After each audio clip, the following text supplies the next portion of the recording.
కానీ అది మాకు దూరంగానున్నది. మేము చేసిన తిరుగుబాటు క్రియలు నీ ఎదుట విస్తరించి ఉన్నవి.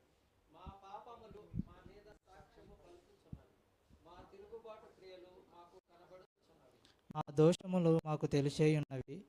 తిరుగుబాటు చేయుటయు యెహోవాను విసర్జించుటయు మా దేవుని వెంబడింపక వెనుక తీయుటయు బాధాకరమైన మాటలు విధికి వ్యతిరేక్తమైన మాటలు వచించుటయు హృదయమును యోచించుకొను అసత్తపి మాటలు పలుకుటయు ఇవియే మా వలన జరుగుచున్నవి. న్యాయమునకు ఆటంకము కలుగుచున్నది. నీతి దూరమున నిలుచుచున్నది. సత్యము సంత వీధిలో పడి ఉన్నది.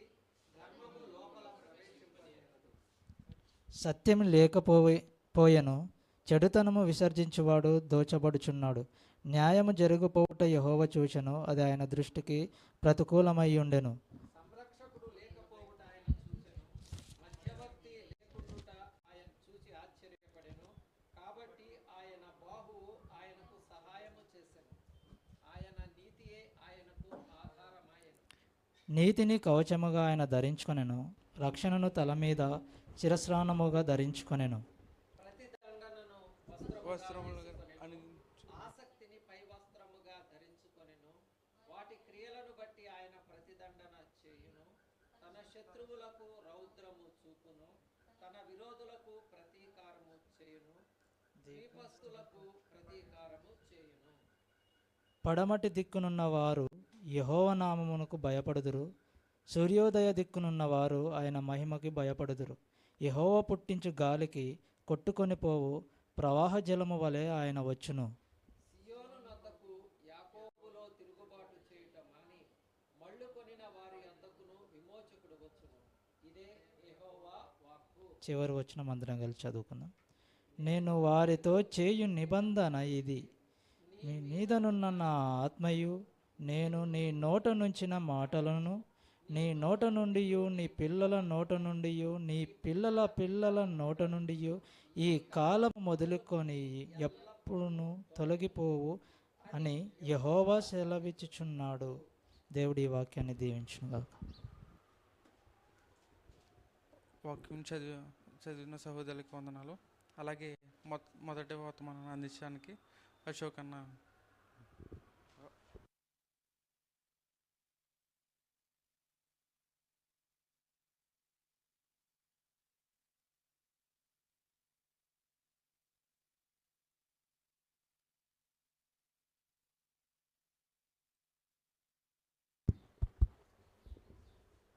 ప్రార్థించుకుందామండి.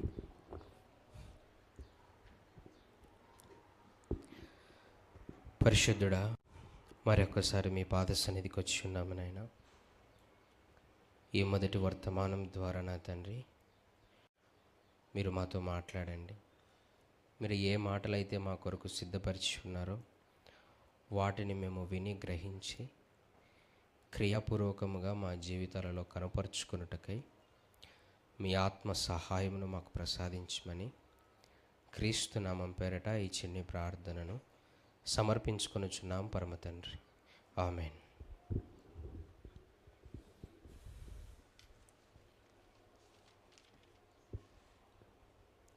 ప్రభు పేరట చేరవచ్చిన ప్రతి ఒక్కరికి వందనాలండి.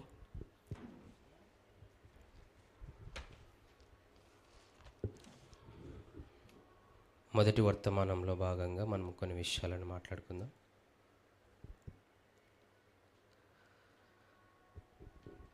ఈరోజు మనమందరము సంఘముగా కూడుకున్నటకు ప్రభు సన్నిధికి చేరుకున్నాం. అయితే మనమందరము ఐక్యత కలిగి ప్రభుని ఆరాధించడానికి ఒక ముఖ్యమైన కారణం ఉంది. మనమందరము ఒక దినాన యేసు ప్రభు శిలువ పైన చేసినటువంటి ఆ క్రయధనమును బట్టి మనమందరము సంఘములో ఐక్యముగా కూడుకున్నటకు దోహదపడింది. ఒకవేళ ఈ కార్యమే కానీ జరగకపోయి ఉంటే మనమందరము ఈ విధముగా చేర్చబడేవారము కాదని గమనించాలి. అయితే ప్రియులరా, ఈ శిలువ చేత మనం అందరము సంధి చేయబడ్డాము అంటే ఒక దినాన మనమందరము ఆయన రక్తములో మన పాపములన్నీ కడుక్కున్న వారమే. అయితే ఈ రక్షణ కార్యమును చేపట్టింది మనము తెలుసుకోవాలి. జగత్తు పునాదులు వేయబడక మునిపే దేవుడు ప్రేమ చేత మనల్ని అందరినీ ఏర్పరచుకున్నారనే విషయం మనందరికీ తెలుసు. ఈ రక్షణ కార్యాన్ని దేవుడు ఏర్పరిచినాడు. అయితే ఇందులో మనము త్రియేకమై ఉన్నటువంటి దేవుని తత్వమును మనం ఒకసారి చూడాలి. అదేంటంటే, మొదటగా తండ్రి అయిన దేవుడు ఈ రక్షణ కార్యమును ప్రణాళికకర్తగా మనకు కనిపిస్తాడు. రెండవదిగా కుమారుడైనటువంటి యేసుక్రీస్తు ప్రభుల వారు ఈ రక్షణ కార్యాన్ని నెరవేర్చిన వారిగా మనకు కనిపిస్తారు. మూడవదిగా పరిశుద్ధాత్ముడు ఈ రక్షణ ప్రణాళికను, ఈ రక్షణను నెరవేర్చినది తండ్రి కుమారులైతే, అంతము వరకు మనల్ని రక్షణ మార్గములోనికి నడిపిస్తూ మార్గమును సరళము చేస్తున్నటువంటి పరిశుద్ధాత్మ దేవుడు. ఒకవేళ ఈయన కానీ లేకపోతే మనం ఈ రక్షణను పరిపూర్ణమైన స్థాయిలో చూడలేం.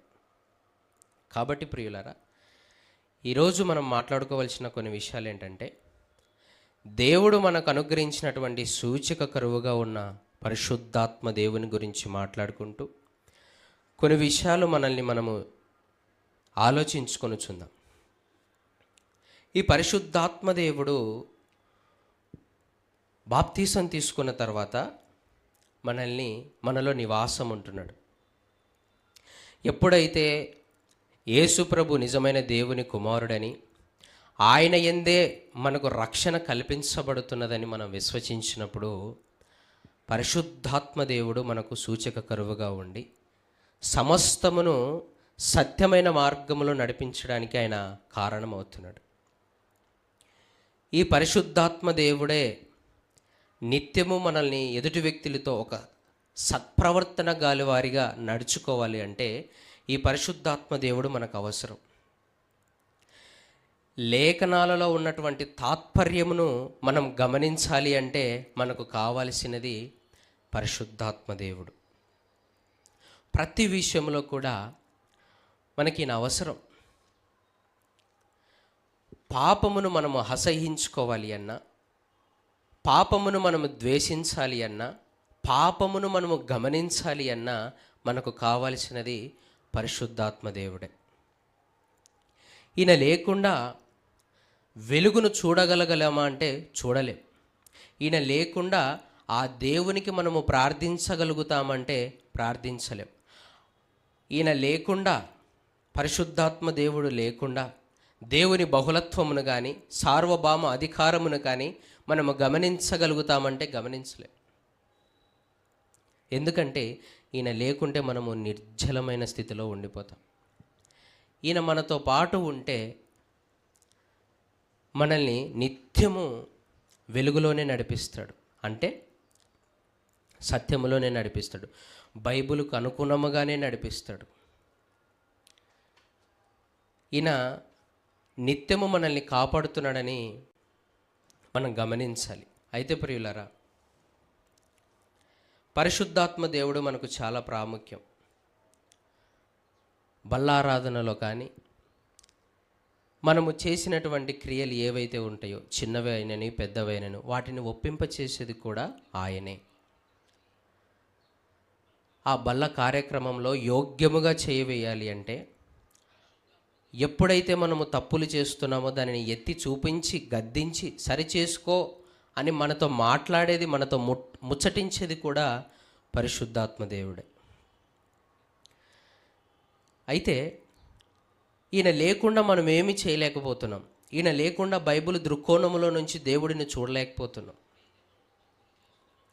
మరి నిత్యము మనలో నివాసం ఉంటూ మనల్ని కాపాడుతున్నటువంటి ఈ పరిశుద్ధాత్మ దేవుణ్ణి మనం ఒకవేళ కోల్పోతే ఏంటి పరిస్థితి?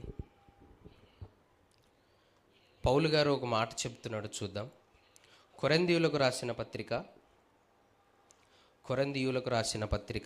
మొదటి పత్రిక, కొరింథీయులకు రాసిన మొదటి పత్రిక 10వ అధ్యాయం. కొరింథీయులకు రాసిన మొదటి పత్రిక 10వ అధ్యాయం 12వ వచనము చూసుకుందామండి. తాను నిలుచుచున్నానని తలంచుకొనువాడు పడకుండునట్లుగా జాగ్రత్తగా చూచుకొనవలెను. ఎప్పుడైతే మనము సంఘములో ఉన్నామో, ఆదివార క్రమమును మనము తూచా తప్పకుండా పాటిస్తున్నాము, బైబిల్ను ధ్యానిస్తున్నాము, ప్రార్థించుకుంటున్నాము, ఈ క్రియలన్నీ బాగానే ఉన్నాయి. అయితే పౌలు అంటున్నాడు, తాను నిలుచున్నానని తలంచుకొనువాడు పడకుండునట్లు జాగ్రత్తగా చూసుకోవాలను. ఇక్కడేనండి చిన్న మెలకు ఉంది. విశ్వాస జీవితాన్ని బాగుగానే కొనసాగిస్తున్నామనే తరుణములోనే మనము ఊహించని స్థాయిలోనికి పడిపోయే పరిస్థితులు ఎదురవుతాయి. ఇది సంఘానికి, మనందరికీ చాలా అవసరం. మనం పరిస్థితుల గుండా ప్రయాణం చేస్తున్నప్పుడు మనకు తెలియకుండానే మనం పడిపోయే పరిస్థితులు ఎదురవుతాయి. దీనిని జాగ్రత్తగా మనము పరిశీలన చేయకపోతే మరలా దేవుని సన్నిధిలో, దేవుని సముఖమునందు పరిశుద్ధముగా నిలబడడానికి ఏమాత్రం మనకు అవకాశం కల్పించబడదు. దీనిని మనము గమనించాలి. ఈ వచనాన్ని మనం బేస్ చేసుకొని కొన్ని విషయాలు ఆలోచిద్దాం. సమూయేలు గ్రంథం, మొదటి సమూయేలు గ్రంథం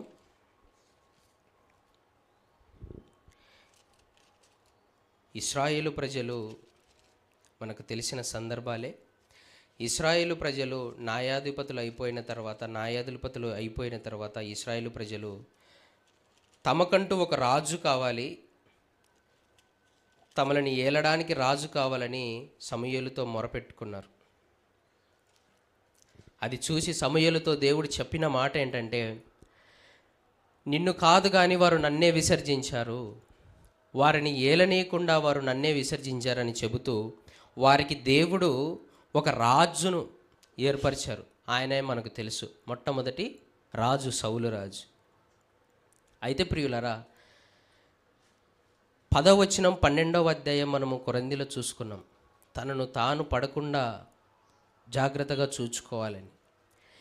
ఈ సౌలు రాజును మనం ముందు పెట్టుకొని మన ఆత్మీయ జీవితంలో ఎటువంటి ఒడిదుడుకులు వస్తున్నాయి మనం గమనిస్తూ సరిచేసుకోవలసిన విషయములు ఏవైనా ఉంటే ఖచ్చితంగా మనం సరిచేసుకుందాం.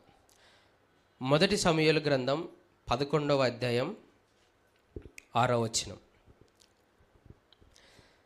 సౌలు ఆ వర్తమానం వినగానే దేవుని ఆత్మ అతని మీదికి బలముగా వచ్చెను. చాలండి.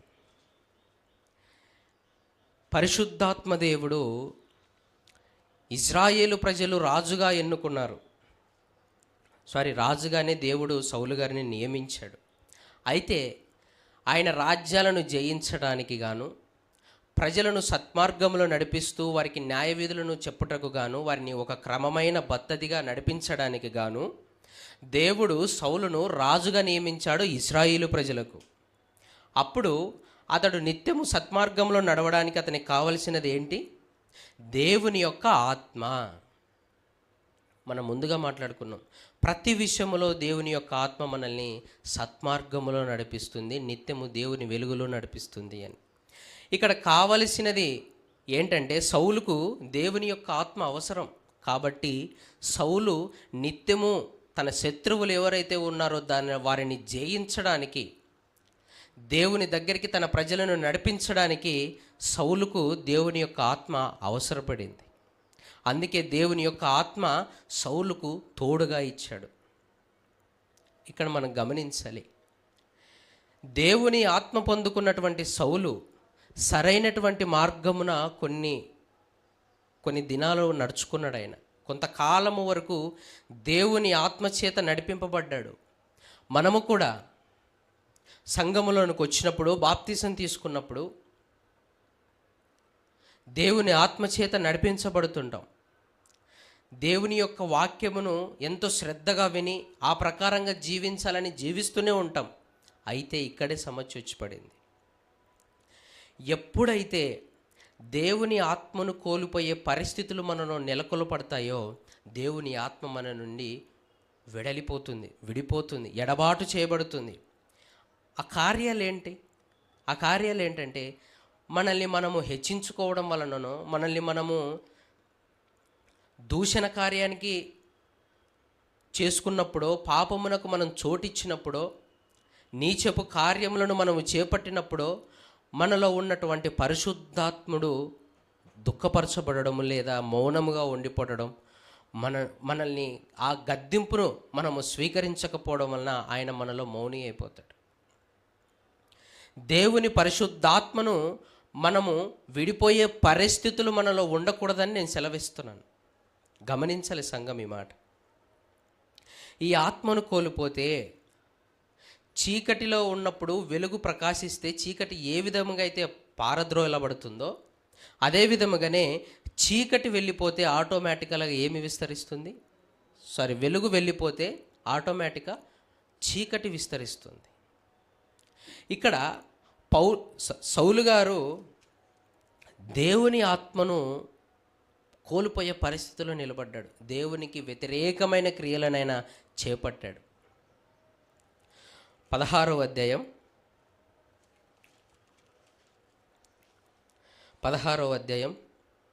14వ వచనం. యెహోవా ఆత్మ సౌలును విడిచిపోయి యెహోవా యొద్ద నుండి దురాత్మ ఒకటి వచ్చి అతనిని విరవింపగా చాలను.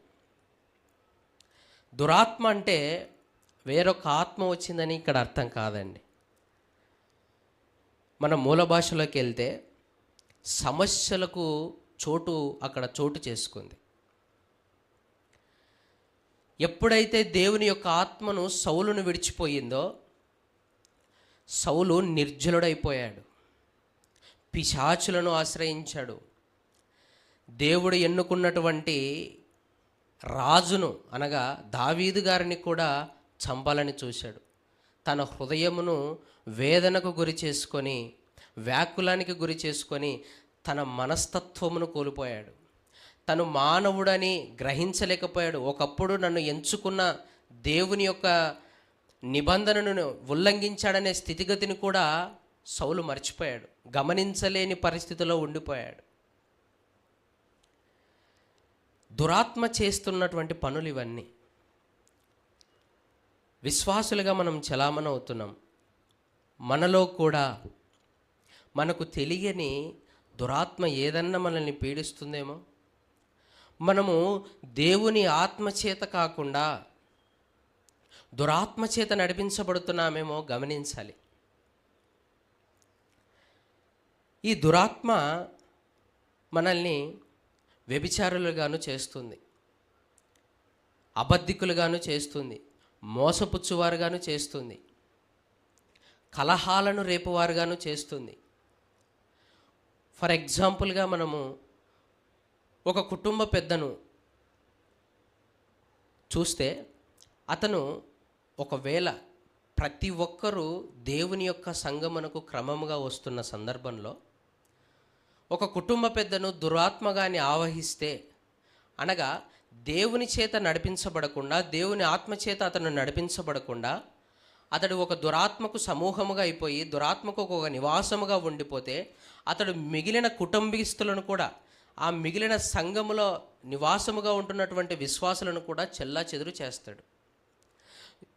ఈ దురాత్మకు ఉన్నటువంటి లక్షణం ఏంటంటే నిలబడిన పరిస్థితి నుండి పూర్తిగా పతనమయ్యే పరిస్థితికి తీసుకొని వస్తాడు. అది విశ్వాసులుగా మనం గమనించకపోతే మనం దానికి ఆహుతైపోతాం. అది కుటుంబంలో అవ్వచ్చు, రాజకీయ రంగంలో అవ్వచ్చు, ప్రభుత్వ పరిస్థితులలో అవ్వచ్చు. దురాత్మ చేత నడిపింపబడుతున్న ఒక నాయకుడు మనకు అధిపతిగా ఉంటే మంచి చేయవలసినటువంటి కార్యక్రమములను పక్కన పెట్టి వ్యర్థమైన కార్యాలను అతను పరిగణలోనికి తీసుకుంటాడు. ఇవన్నీ ఏ విధంగా చేయబడుతున్నదంటే దురాత్మ నడిపింపు వలన. ఈ దురాత్మ కుటుంబంలో కానీ ప్రతి ఒక్క విషయంలో మనము దీనిని గమనించకపోతే ఖచ్చితంగా మనం కూడా పడిపోయే పరిస్థితి ఉంది. ఆత్మ నడిపింపును మరియు దురాత్మ నడిపింపును మనము గమనించాలి. దీనిని ఏ విధంగా మనం గమనించగలుగుతాము అంటే వాక్యపు వెలుగులోనే మనము గమనించాలి. అపోస్తుల కార్యములు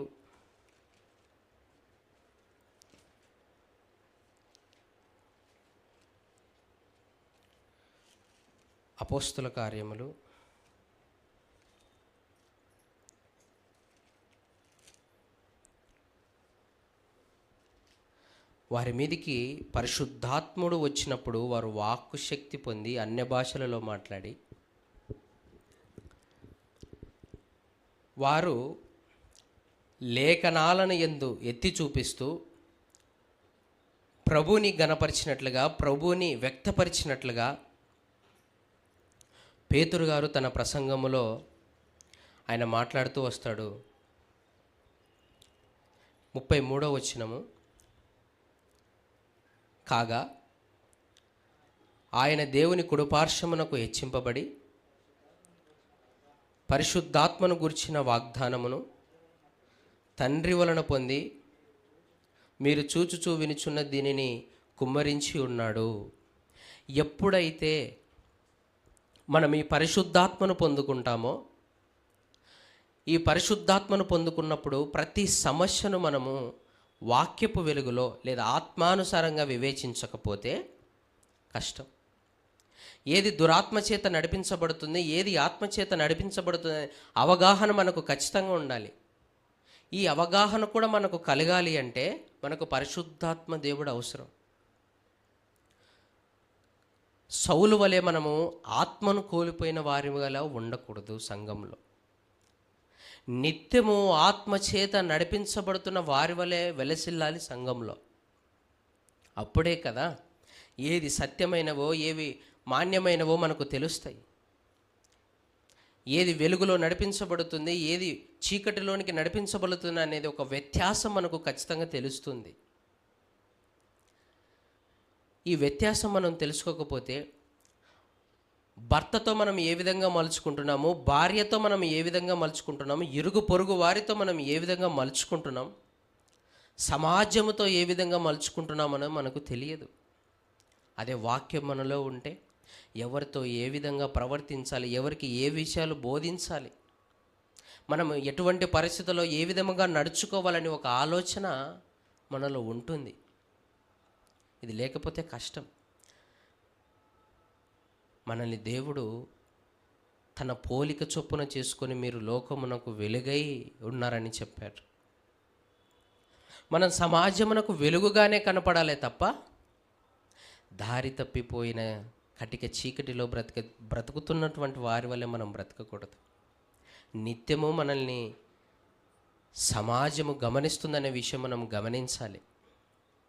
మన అడుగులు ఎటువైపు వెళుతున్నాయని వారు మనల్ని చూస్తున్నారు. మన బోధ లేదా మన ప్రవర్తనే ఎదుటి వ్యక్తికి ఏమైపోవాలి, ఒక బోధగా ఉండిపోవాలి. మనము తక్కువ మాట్లాడాలి, మన క్రియలు ఎక్కువగా మాట్లాడాలి. అప్పుడు వారు గమనించగలుగుతారు. దేవుడు కూడా వారిని రక్షణ మార్గంలోనికి నడిపించడానికి అవకాశం ఉంటుంది.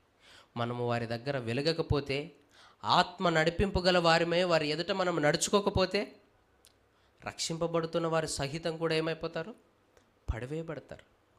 కాబట్టి ప్రియులారా, మనం గమనించుకోవాల్సిన విషయం ఏంటంటే ఆత్మ సంబంధమైన క్రియలు మనం చేస్తున్నామా, లేదా ఆత్మను కోల్పోయి చీకటిలో బ్రతుకుతున్నామనే ఆలోచన మనం చేయాలి.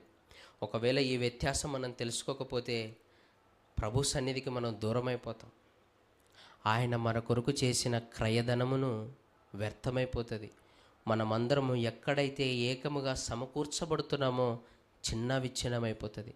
ఆ సంగమునకు మనము దూరం అయిపోయే అవకాశం ఉంది. అక్కడికే కాదండి, కుటుంబీకులకు కూడా దూరం అయిపోతాం. దేవుని యొక్క వాక్యము మనలో లేకపోతే ఇరుగు పొరుగు వారికి కూడా మనము బద్ధశత్రువులం అయిపోతాం. గమనించండి, నిత్యము మనము పరిశుద్ధాత్మ సహాయంతో మాత్రమే నడవాలి. మనం వేసే ప్రతి అడుగులో ఆయన నడిపింపు ఉన్నదా లేదని ఆలోచన మనం చేసుకొని మనం ప్రయాణం చేయాలి. అటు ధన్యత దేవుడు మనకందరికి అనుగ్రహించునుగాక. ప్రార్థించుకుందాం. పరలోకమందున మా తండ్రి, మీకు స్తోత్రములు నాయన. అవును ప్రభువా, మీ ఆత్మ సహాయము లేకపోతే మేము నిర్జీవమైన స్థితులలో ఉండిపోతాము నా తండ్రి. దురాత్మల చేత బందీ అయ్యి ఏమి చేస్తున్నామో తెలియని పరిస్థితులలో మేము ఉండిపోతాం ప్రభువా. కాబట్టి నాయన, మీరు మాకు నిత్యము తోడుగా ఉంచినటువంటి మీ యొక్క ఆత్మను మేము కోల్పోకుండా, అటువంటి పరిస్థితులలో మేము నిలబడబడకుండా నా తండ్రి, మీ ఆత్మకు ఆలయముగా ఉన్నామని మేము గుర్తెరుగుతూ నిత్యము నా తండ్రి ఆ పరిశుద్ధాత్మ దేవుడిని కాపాడుకునే కృపను మాకందరికి అనుగ్రహింపచేస్తారని ఆశపడుతూ, ఈ కొద్ది మాటలనైనా మా జీవితాలలో నెరవేర్చమని, మీకు మాత్రమే మహిమార్థకరముగా మా జీవితాలను ఉంచుతారని ఆశపడుతూ, క్రీస్తు నామమున ఈ చిన్ని ప్రార్థనను సమర్పించుకొనుచున్నాను పరమ తండ్రి. ఆమేన్.